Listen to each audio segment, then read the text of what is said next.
Bom dia, amigo do Facebook, bom dia do WhatsApp, bom dia do YouTube, bom dia, família Moaride. Quem vos fala é Geraldo Luigi. Hoje, por algum problema técnico, nós não temos aquela música, aquele fundo musical que te dá um clima melhor para você falar, mas nós estamos aqui na quarta-feira, todas as quartas-feiras nós estamos aqui para um bate-papo.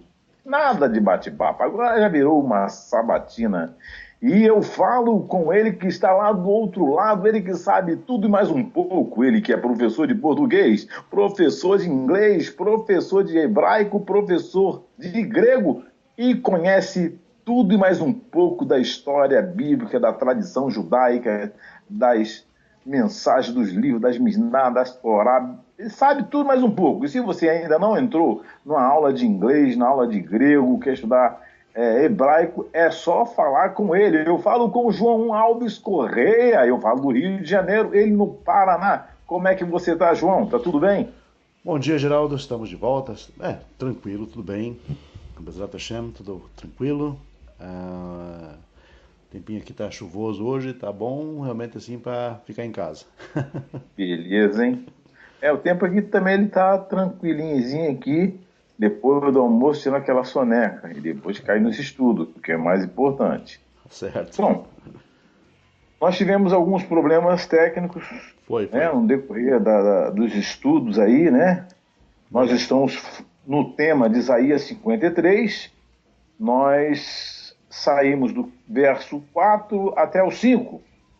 Tem Perfeito. algumas perguntas para fazer, mas eu queria logo de cara entrar no verso 6 de Isaías 53, porque a gente quer esmiuçar todo esse capítulo, porque ele é um capítulo que ele dá base ao cristianismo. É um dos capítulos, além dele, tem o 7, é o 7, né? 7, isso. É o 7, e esse, o 7 que fala da Virgem, e esse 53, das dores, sofrimento, tal, morte de cruz, tal. Então a gente vai esmiuçar versículos, quer dizer, a gente não, você vai esmiuçar e vai me ensinar, vai colocar para fora todo o teu conhecimento aí. Então eu vou dar uma lida aqui no capítulo, aqui, no verso 6, de Isaías 53, na tradução da Bíblia Sefer, né? Vou ler o que eles colocaram em parênteses, mas você vai trazer para a gente aí no que está no original de fato, tá bom? Pode Perfeito. ser? Pode ser. Vamos lá. Então, vamos lá. Todos nós, como ovelhas, aí colocaram entre parênteses, sem um pastor, nós descaminhamos, cada qual voltou para o seu próprio caminho. Aí colocaram entre parênteses. E somente sobre ele, entre parênteses de novo, colocaram Israel, fez o Eterno recair a iniquidade de todos nós. A pergunta desse versículo é: de todos nós quem? Está falando para quem? Universal? Falando para Israel? Para o povo? Para quem é esse texto, afinal? Muito bem, Geraldo. O texto, então, que está inclusive em destaque já na tela aqui, verso 6, no hebraico, nós temos Kulanu Katson Tainu, quer dizer, todos nós, como ovelha, nos desgarramos, andamos nos afastamos, Ish Lidarko Paninu, cada um voltou para o seu próprio caminho, Hashem Refigia Bo, e o Eterno fez cair sobre ele, Uhum. et avon kulanu, a iniquidade de nós todos. Bom, Hashem guia bo significa então o Eterno fez com que afetasse a ele a iniquidade de nós todos. Nós todos. Muito bem. Aqui o contexto nos diz, lógico, continuamos falando da ideia do servo sofredor. E o servo, Isso. nós já vimos pelo contexto de Isaías, é sempre bom repetir isso, que o próprio contexto de Isaías mostra que é Israel. Porém, quando o profeta fala aqui, ele está falando à nação israelita, primeiramente, porque é Nada de universal. nada de universal. Então, exegeticamente, ou seja, o que o texto está de fato dizendo, todos nós que o profeta fala aqui é toda a nação israelita. Agora, Certo. como é que o pecado, a transgressão ou a iniquidade de toda a nação israelita poderia recair exatamente sobre Israel, sobre ele mesmo? Por isso que as pessoas têm uma certa dificuldade de entender isso. Certo. Porque estão falando do mesmo grupo de pessoas. Se o profeta fala para Israel, como que o próprio Israel pode sofrer as consequências da iniquidade de Israel? Certo. A gente deve levar em conta que o profeta fala que o servo na verdade aqui, é aquele eleito por Deus entre o povo de Israel. Ou seja, nós sabemos a história dos profetas, Jeremias, Isaías, Ezequiel, Daniel, que não está entre os profetas, mas entre os videntes, entre os grandes autores, né, sacros de Israel, e todos aqueles que sofreram ao longo de várias gerações, pertencentes ao povo de Israel. Ou seja, esse grupo seleto de pessoas que se mantiveram fiéis a Deus, é o que nós chamamos do verdadeiro e autêntico Israel conforme a vontade de Deus. Conforme a Torá. Conforme a Torá. E sobre eles é que a iniquidade do restante da nação recaiu. Por quê? Porque o restante da nação iníqua ou transgressora, que também era Israel, toda a iniquidade deles recaiu também sobre aqueles que em Israel eram justos. Ou seja, eles pagaram um alto preço por conta do pecado dos outros. Inclusive, se não me falha a memória, não sei se é no segundo ou no primeiro templo, o templo foi destruído por alguns fatores importantes, que foi a idolatria e a prostituição. Só que ali dentro tinha justos, não é isso? Sim, Ali tinha justo. sempre Então esse houve. justo pagou pelo pecado desses infiéis, não é isso? O Exato. texto está querendo dizer? É só. A gente precisa tomar muito cuidado com a ideia do pagar o pecado. Porque Verdade, verdade. isso pode ser capturado de uma forma errada e as pessoas tentarem entender isso como vicário. Não é uma oferta vicária, não é, digamos, substitutiva, mas sim sem ter culpa, receber as consequências do erro de outras Isso, pessoas, isso, né? isso. Foi a forma de falar que, foi, na realidade, sofreram junto Isso, pela culpa dos iníquos, né? dos iníquos. Quer dizer, Não sobrou ninguém. O quê? Sofre os inocentes pelos pecadores, vai todo mundo. Não é é isso? o velho ditado, muitas vezes os inocentes sofrem pelos pecadores. Porém, é importante que se ressalte aqui que a culpa não estava nesse grupo justo que sofreu, mas sim na ampla maioria da nação, e eles recebem também as consequências por estarem no meio do povo. Né? Entendi. Nós percebemos isso ao longo da história israelita. Veja, o Zohar, por exemplo, que é uma obra muito conhecida e muito reconhecida em termos de Kabbalah na tradição judaica, o Zohar associa a figura do servo sofredor a vários personagens da tradição judaica, inclusive Moisés. Então, Moisés também é visto aqui como um componente do servo. Por quê? Porque se você perceber, Moisés, ele conduz o povo 40 anos no deserto, ele sofre horrores com aquela gente. Era uma gente Uhum. incivilizada, uma gente que estava envolta com transgressões e que queria voltar ao Egito, ingratidão, cheias de ingratidão, e por conta dos erros dessas pessoas, ele paga o preço e não entra na Terra Prometida. Interessante que no livro de Salmos, né, o Eterno chama um povo de coração desnorteado, né? Dura, Desobedeceram dura lá em cerviz, Massá, né? né? Dura cerviz, Irritaram né? o Eterno. Então, colocaram. O próprio termo merivá significa contenda, ou intriga, briga, discussão, merivá.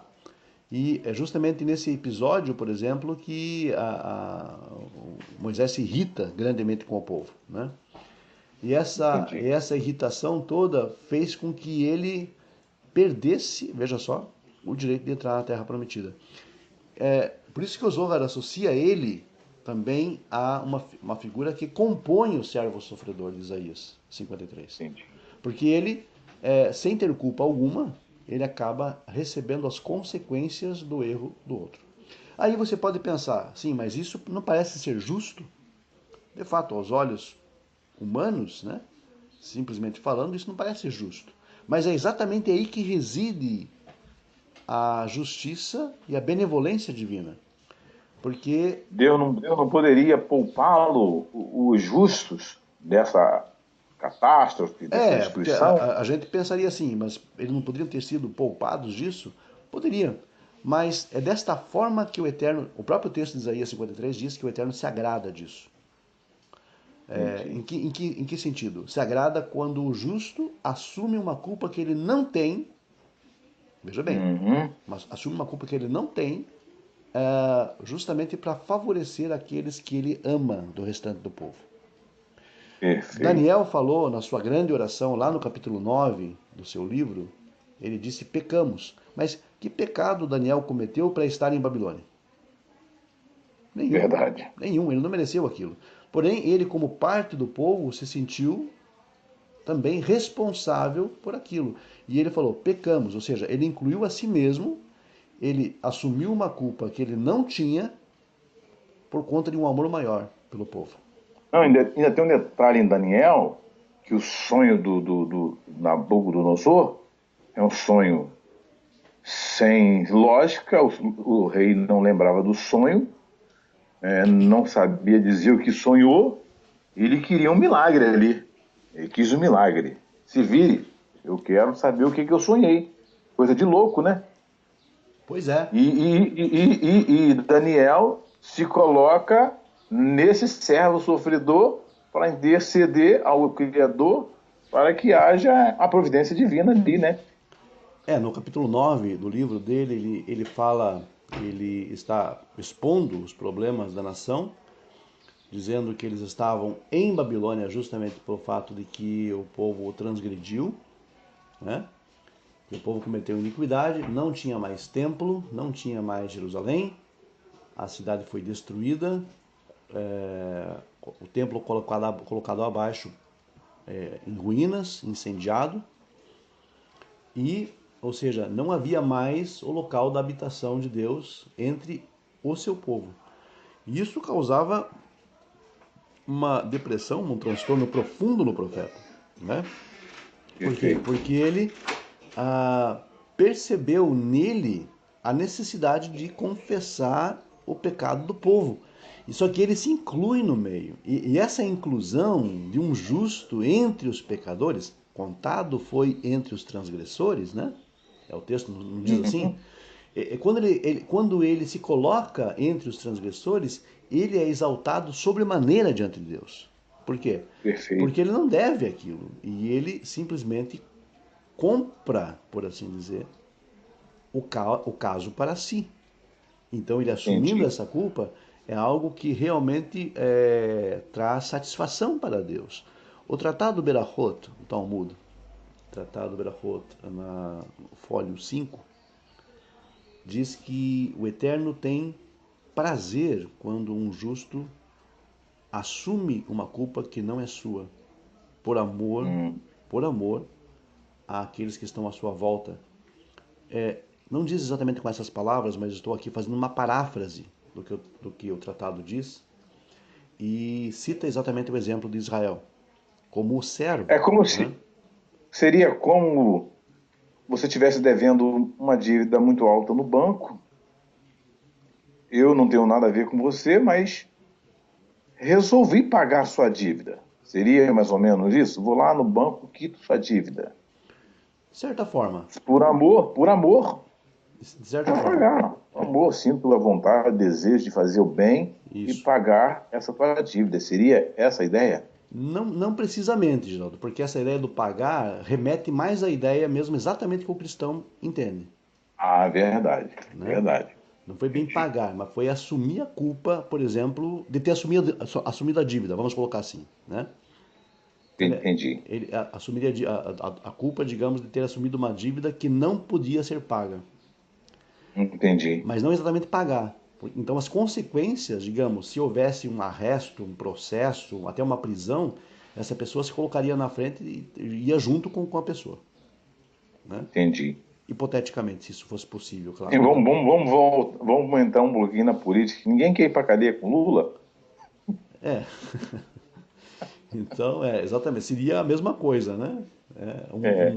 Todo mundo tipo defende, assim, mas ninguém quer, não. Eu um, vou ficar é, contigo aqui. digamos, uma pessoa, a gente chama isso de ser solidário, né? É, sou Então, solidário. ser Aí, solidário. Então, os profetas eles eram solidários com o sofrimento do povo e eles se colocavam também como devedores, como pecadores, como transgressores, não tendo transgressão nesse aspecto. E isso o fez. povo era tão unido nesse sentido, né? Geral, né? Não, o povo não. Os profetas eles eram uma classe Não, especial, não, né? Os falando que justos, né? o povo justo, Uhum. ele é tão unido nesse sentido que eles não queriam ficar de fora, não, não. Eu não devo nada, mas Não, também pode. eles não queriam ser poupados, assim, digamos, em razão da culpa dos seus irmãos. Eles queriam estar juntos e sofrer juntos, então, pelo mesmo caso. Ou seja, todos foram para a Babilônia, todos padeceram ali. Você sabe que Daniel sofreu perseguição na corte, né? Só depois que Uhum. ele foi reconhecido, mas até chegar ao reconhecimento ele padeceu muito. É um exemplo clássico disso. Então você percebe que, de fato, as figuras bíblicas, os profetas e os justos de outrora, eles se encaixam nesse perfil do servo, aonde ele, inclusive o verso 6 aqui, ele já abre dizendo: todos nós, como ovelhas, nos desviamos. Ou seja, esse todo representa a nação. Cada um então indo o seu próprio Perfeito, caminho, ou seja, cada um indo para o seu próprio caminho, voltando-se para o seu próprio caminho, significa cada um fazendo aquilo que achava direito. Ou seja, perfeito. quando cada um faz aquilo que acha direito, nós não temos ordem, nós temos caos. Agora, esse Né? texto de Daniel, ele sofrendo ali, né? Se Uhum. colocando no lugar também como sofredor, ele tem um paralelo com José do Egito? De certa forma, a história até, digamos, parece ser aí muito semelhante, né, ao relato de José no Egito. Né? É, né? A diferença é que José Ele, vai antes, ele, né?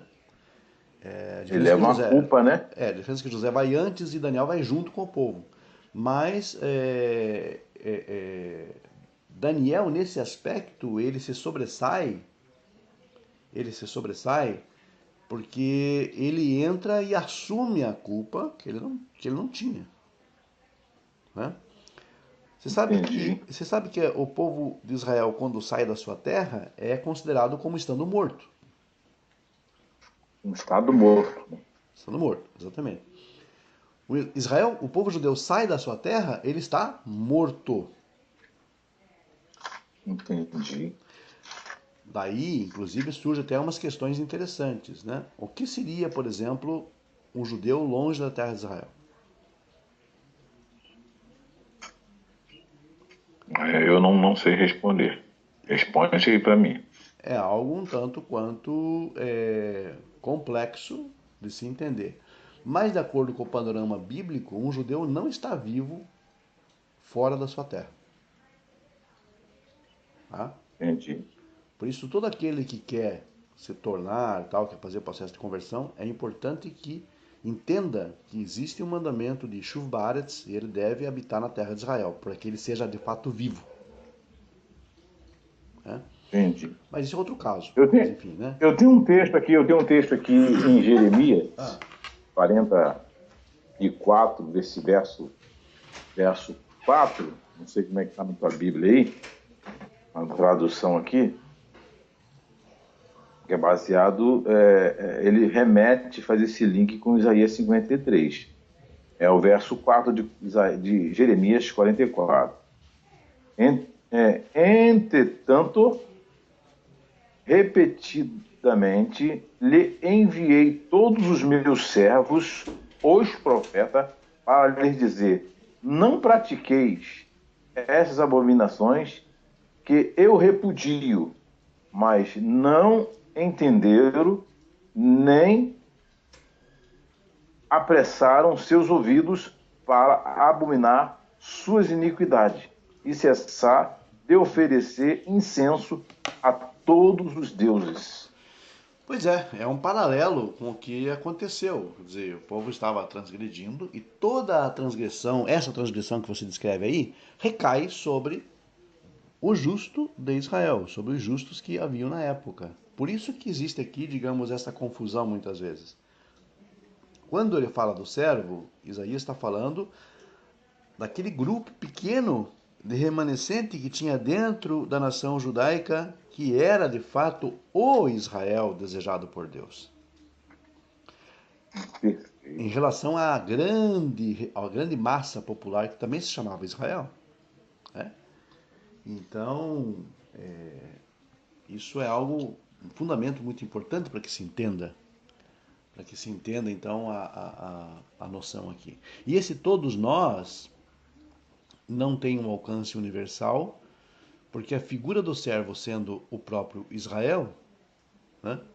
E aqui nós estamos falando justamente da questão do exílio, porque fala-se ali no caso, todos nós como ovelhas nos desviamos, cada um segundo o seu próprio caminho. Isso implica então em que a ideia de ovelhas, inclusive de acordo com a tradição judaica, é apenas uma referência a Israel. Quando trata-se de ovelha, na Bíblia, no Tanar, a referência é apenas e unicamente a Israel, a nenhum outro povo. Então, quando a gente vê um cristão ou qualquer religioso pegar um texto isolado, como nós já vimos aí, até né, nos debates, né? Sim. Até o próprio Cabra Daciolo, não tem nada por que não falar o nome dele, ele pega um texto de Jeremias, ou pega outro texto e lança como se aquilo fosse para o Brasil. Qual a finalidade, qual a função, qual o efeito que isso teria? O efeito é nenhum, não faz o menor sentido isso, na verdade. Isso nasce da ignorância do que ele está lendo. Né? Então, é tão lógico você pegar um texto assim e citar fora do contexto, quanto você pegar um texto do Alcorão ou do Bhagavad Gita e aplicar ao Brasil. Né? Isso não faz o menor sentido. Porque o contexto não foi escrito para nós, a história não foi escrita para nós, não diz respeito a nós, não fala da nossa história, não tem o menor respaldo. Né? É claro que homileticamente eu posso até usar essas passagens para encaixar, digamos, uma situação atual. Parecida, né? Homileticamente. Mas a homilética, na verdade, ela é muito flexível, ela é muito fluida, ela é muito líquida, né? Agora, na questão. Ela não foi para se cumprir, tipo, no Brasil. Não, você falar se Ela não cumprir. foi. Não, você falar se cumprir, fecha tudo e manda embora, né? Por exemplo, um Não. texto que é muito citado também, Isso aqui se que é cumpre no crônica. Brasil. Quando alguém falar para você, esse texto se cumpriu no Brasil, fecha tudo e manda embora. Manda embora. Manda embora. Outro texto também que chama atenção, fala, que ele cita muito, de crônicas. Se o meu povo que se chama pelo meu nome se orar, se humilhar, se converter os seus maus caminhos, eu ouvirei do céu, sararei a sua terra. Aí traz esse texto para o Brasil ou para outro país. Finalidade zero. Zero. Homileticamente, ok, tudo bem. Ele está usando, digamos, uma. O grande problema é que homileticamente eu posso fazer isso. Eu posso tirar um texto de fora do contexto e aplicar uma situação atual. Beleza, ok, não tem problema nenhum. Não é um crime fazer isso. O crime é dizer isso aqui está se cumprindo no Brasil. Isso aqui se cumpre no Brasil. É uma profecia para o Brasil. Isso já é. Aí fecha tudo e manda embora. Caramba. Né? Rapaz, quando eu fico estudando aqui com você, eu vivi lá praticamente 5 anos e começando hoje do zero, e eu fico vendo assim, não querendo humilhar ninguém, porque eu também estava lá também, no engano também, achava que isso tudo era verdade. Mas, na realidade, esse povo está perdidinho em termos de escritura. Ah, sim, sim. Infelizmente é o fato, né? É o fato. E Além de ter aqueles que leem e querem dar sua interpretação, e tem aqueles que não leem e comem a interpretação errada. exatamente. Bom, alguns textos que falam sobre Israel como as ovelhas. Veja, Jeremias capítulo 50, verso 6, onde o profeta fala que o povo de Deus são vistas como ovelhas, é visto como ovelhas desgarradas, que seus pastores as fizeram errar. Jeremias alude, claro, ao povo da sua época pré-exílico, né? No sentido pré-exílico, ou seja, quando estava antes do exílio.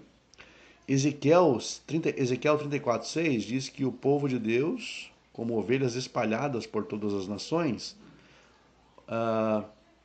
como ovelhas espalhadas por todas as nações, ou seja, ele vivia já no tempo do exílio, então ele diz que as ovelhas aqui é o povo de Israel, porque fala espalhado por todas as nações. Ora, se as nações fossem as ovelhas, então não haveria sentido em falar que eram ovelhas espalhadas entre as ovelhas? Que sentido faria É, isso? não Né? tem sentido nenhum. Você já consegue imaginar? Inclu... Você consegue imaginar ovelha espalhada entre Não, ovelha? Ovelha espalhada entre tem, ovelha? não tem É como. tudo ovelha. Não, mas ele fala que, claro, ovelha espalhada entre as nações, entre os goim, É, e as nações estão chamando de povos, né? povos. Então não é ovelha, essa comparação, né? Exatamente. Então, é uma questão realmente de falta de conhecimento, de exegese do que está sendo tratado aqui, né? E hermenêutica. Agora, aplicar isso, pegar isso homileticamente e aplicar, ok, mas tem que tomar cuidado com isso, porque isso aqui que a gente está tratando, a escritura, não é algo que você possa pegar, descontextualizar e aplicar, não, isso aqui se cumpre hoje, isso aqui se cumpriu agora, essa é uma profecia para o Brasil. Isso daí é populismo barato e falta Barato, de conhecimento bíblico e aí realmente não tem conversa. nem conversa. Agora, no verso 7, você falando em ovelha, eu vou citar aqui, tem algo entre parênteses, né, que a Sefer colocou para dar uma ênfase, mais um entendimento melhor. Não sei se isso foi bom ou se foi ruim. Você pode dizer melhor do que eu, se isso valeu a pena, era melhor deixar escrito o que estava, para não dar aquela margem de acrescentar alguma coisa. Mas está escrito aqui, no início: Israel foi oprimido e afligido, mas calou e não se pronunciou como cordeiro. Não se pronunciou. Não se pronunciou. Aí tá. Como cordeiro que é levado como matança e como ovelha. E aí? Essa ovelha que você está falando aí. Que fica muda ante seus tosquiadores, não abriu a sua boca. Em que sentido é esse? Não abriu a sua boca? Bom, aqui ainda continuamos falando no mesmo contexto sobre Israel, o Israel desejado por Deus, os patriarcas, profetas, os sábios da antiguidade, todos eles que passaram por situações idênticas. Veja, foram oprimidos, foram humilhados e não abriram sua boca. Não abriram sua boca no sentido de que eles não eram simplesmente, o seu sofrimento não era alardeado para o mundo. Ou seja, Eles não debateram, é eles isso? Não não, sentaram. eles Não, não, eles não fizeram, numa linguagem popular de hoje, eles não ficavam de mimimi. Você já ouviu falar isso? assumiram. Já ouvi Não, falar. não ficaram de coitadismo, de vitimismo. Não abriram sua boca, Quando a gente, né? quando a gente olha alguns tapes, né, documentário, né, do povo sendo colocado nos trens, né, nus, magros, com fome, não há ninguém a quem defenda, o povo só chorando, ali Ah. remete a esse texto. É isso? Essa é uma visão Sem muito, reclamar. essa é uma visão muito clara, a Shoah, o Holocausto, né, aí do século XX. Então, uma coisa tão recente, né, na história, É uma imagem muito forte, muito gráfica do que o profeta coloca aqui. Muito forte, muito gráfica. Muito forte. A gente Porque, vê as dragas cravando os buracos sim, e jogando as pessoas como se fosse um lixo. exatamente. Tratados aí como não, com qualquer coisa, menos um ser humano, né? E É, então o que acontece? E é exatamente isso que o profeta está.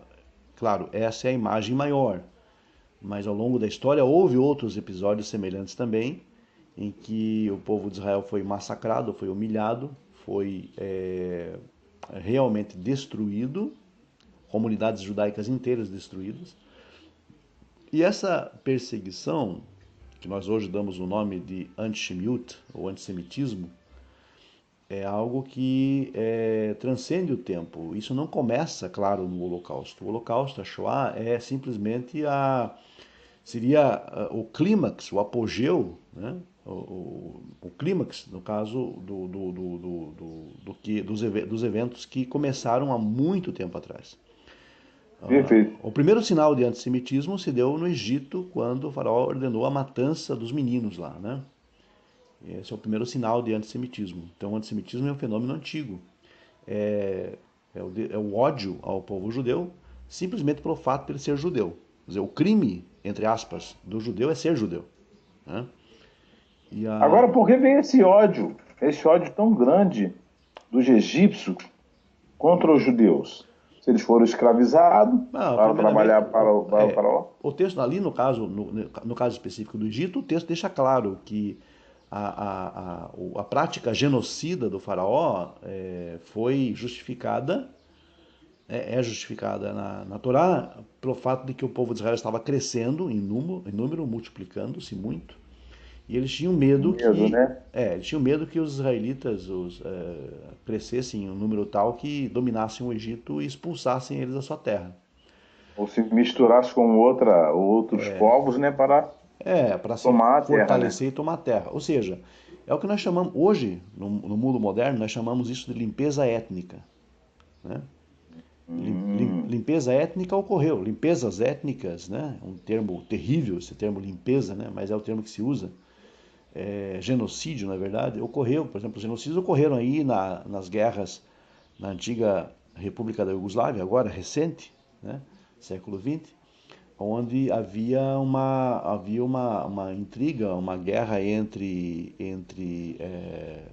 pessoas de origem eslava e de religião muçulmana que matavam uns aos outros para tentar, digamos, fazer uma limpeza étnica, ou seja, tirar do entendi. país, tirar ali daquela região pessoas que eram de outra raça, de outra etnia, de outra religião, de outra cultura. Então, isso geralmente se dá por conta do preconceito e do racismo, né? Entendi. Agora, esse texto aqui que eu estou lendo, que é o verso 7, diz que eles foram tosqueadores e eles não abriu a sua boca. Esse texto, eles tentam encaixar como se Jesus não tivesse aberto a sua boca. Mas quando nós lemos, nós vemos Jesus falando muita coisa no texto. Eles querem aplicar esse texto no personagem Jesus. Mas a gente vê Jesus falando muita coisa, reclamando, falando do Pai, pedindo para afastar o cálice. Como assim não abriu a boca? Se encaixa? Na verdade, o que acontece é o seguinte: ele, na verdade, abriu sim várias vezes a sua boca, ele reclamou, inclusive, diante dos seus acusadores, né?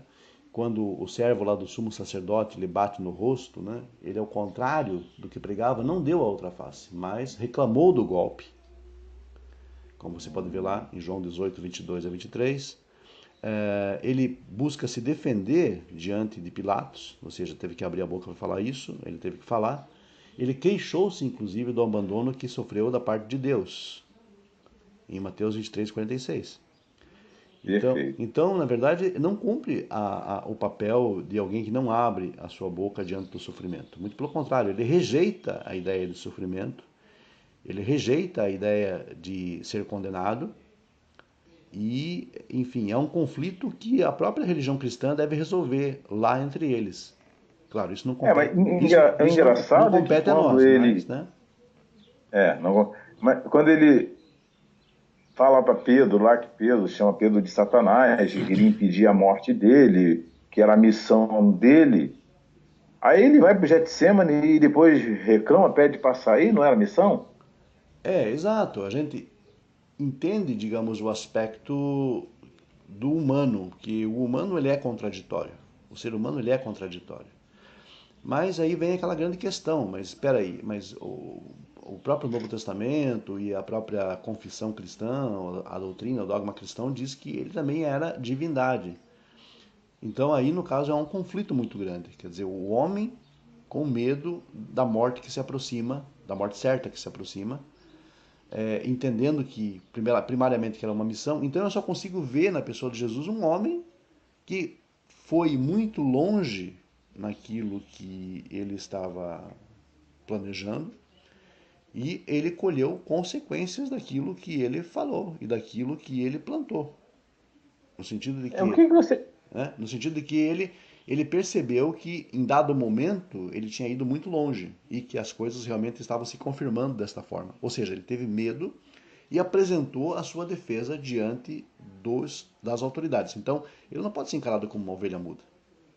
Agora, o que que você pode me dizer quando a história, principalmente no Novo Testamento, diz que ele começou aos 30 anos, e ele vem dizendo sobre todos os reinos de Deus, vem falando todas as coisas, que ele veio para salvar a humanidade e tal. Quem negar o seu pai, ou não negar o seu pai, e não ficar com ele, não tem parte com ele, manda odiar a mãe, o pai ficar com ele vem fazendo tipo, vem fazendo discipulado, né? Em cima disso das pessoas que não têm o conhecimento das escrituras, até porque a linguagem da época era mais o que? Grega, né? Não, mas ele falava aramaico, né? Falava aramaico, a linguagem aramaica, e nem todos tinham conhecimento, e ele falava palavras que hoje nós temos até no Talmud, palavras citadas por ele, né? Que ele tinha um conhecimento, que ele era mestre. Não, Mas não. quando ele chegou. Vai, Não, me corrige aí. o Talmud, na verdade, não menciona a pessoa de Jesus. Né? Não, não, eu falo palavras assim, palavras difíceis que você fala, como é que pode um homem falar um negócio desse? Onde esse cara arrumou essa palavra? Só para a gente fechar aqui, Geraldo, sobre essa questão, é importante que a gente entenda o seguinte: um pai da igreja, um doutor da igreja antigo, né, na época do início do cristianismo, ele disse que quanto mais difícil se falar, mais a plebe, a multidão vai aplaudir. Quanto menos entenderem, mais eles vão achar, digamos, de certa forma, divino. Que isso? É uma confissão, né? Então, muitas vezes a gente tem que entender o seguinte, que a sedução, ela não ocorre apenas por uma ação, ou um ato, ou algo que fazemos, mas sim pela forma como falamos. Muitas pessoas, hoje em dia, continuam sendo levadas pelo discurso. E nós estamos vendo isso na prática, né? Percebe? No Percebe? nosso território, né? No mundo político é assim. As pessoas estão sendo levadas pelo discurso, porque o discurso é algo que, de alguma forma, nos alimenta a alma. Né? E então, as pessoas ficam perplexas e ficam paradas, ficam estáticas diante de um belo discurso. Os políticos têm muita habilidade com a palavra, assim como também os líderes religiosos. Então nós ficamos muito, né? Aquele ar de sabedoria que transborda das palavras difíceis que ele usa, né? Aí as pessoas Uhum. acham, nossa, essa pessoa é uma intelectual. Eu vou te dar um exemplo claro. E vou citar um nome porque é um nome popular, um nome que todo mundo conhece. Veja os discursos, por exemplo, do Gilberto Gil e do Caetano Veloso. Hum. Duas grandes estrelas da MPB. Mas o fato é o seguinte, que eles eles posam de intelectuais porque eles usam palavras difíceis, entendeu? Entendi. E o povo não entende o que ele está dizendo, mas aplaude porque acha aquilo maravilhoso, incrível, fantástico, E tem um filósofo também aí não que é? eu escuto muito a rádio CBN, né? No comercial aqui da CBN tem que pagar uma cascalha aí, Uhum. né? Eles colocaram aquele filósofo, esqueci o nome dele, barbudo, O Cortella? Sté Portela. Ele citam palavras Uhum. que a academia, fala da academia, Sim, sim. são palavras que você nunca ouviu, de repente, Uhum. em algum, ou ele leu livros de outros filósofos e Uhum. está, de repente, replicando essas falas, e quando você olha para ele, você vê ele um cara, caraca, esse cara é fera, Manda olha bem, o que né? ele fala, né? Uhum. E aí, quer dizer, o discurso realmente atrai as pessoas, atrai as multidões e arrasta multidões. Então, Jesus era assim também com o seu discurso, com a sua prédica, tal. Os políticos são assim, os líderes religiosos são assim. Porém, quando você compara, aí nós estamos comparando aqui as questões humanas, né, em que ele teve medo, em que ele abriu a sua boca, se defendeu, não queria morrer, não queria ser executado, não queria ser, digamos, não estava aqui, não estava voluntário para a morte, né?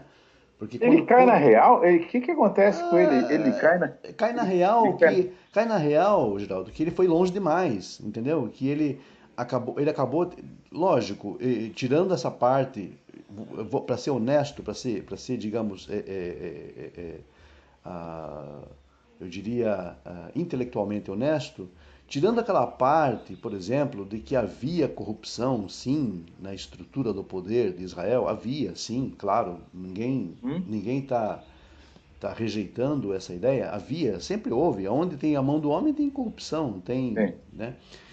não tem Tirando, jeito. tirando essa parte, colocando a parte humana da pessoa de Jesus ali, o personagem em si, despindo essa aura divina que colocaram nele, o que a gente percebe é um homem que foi longe demais, que ele mexeu com a estrutura de um sistema e que ele Um percebeu que o, poder, né? com o poder, e o poder, sabe como é que é? Aquela coisa, né? Ah, a gente sabe Chega como a é que é hora que a poder. coisa começa a apertar, né?